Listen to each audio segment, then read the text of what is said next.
Welcome back to Miami Sports, your source of the latest updates in the world of the NBA. In a shocking turn of events, the Miami Heat find themselves at a critical juncture, having dropped their last 7 games and displaying a stark contrast to the team that reached the NBA Finals just last season.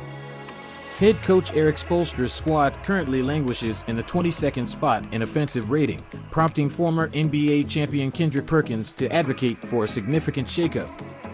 Perkins is calling for a reset, asserting that it's time for team president Pat Riley to prioritize Jimmy Butler's aspirations and facilitate a trade to a championship contending team before the looming February 8th trade deadline. It's time for the Miami Heat and Jimmy Butler to go their separate ways, declared Perkins. I believe the Miami Heat need to do right by Jimmy and trade him to a team that could actually compete for a title this season, and Jimmy needs to accept that. Jimmy Butler is 34 years of age. Everyone else is 30 years and younger. This Heat team is not going to have a magical run again. So, we don't know how much time we're going to have to see playoff Jimmy, and we want to see playoff Jimmy. It's just not going to be with the Heat, so I feel like it's time for them to part ways.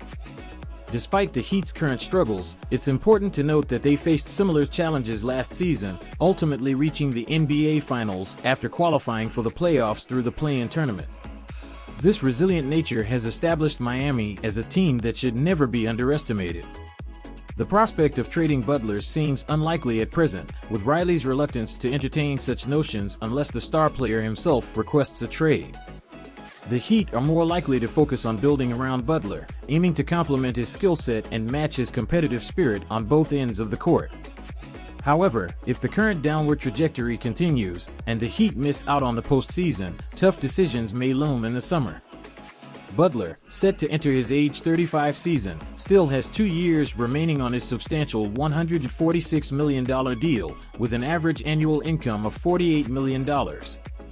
Should the Heat perceive a decline in Butler's performance, they may consider cutting their losses and shifting their focus to building around the 26-year-old Bam Adebayo. As of now, it remains challenging to envision the Heat falling far enough in the Eastern Conference standings to eliminate their playoff chances. The unfolding weeks may reveal whether Miami opts for continuity or a bold change in direction.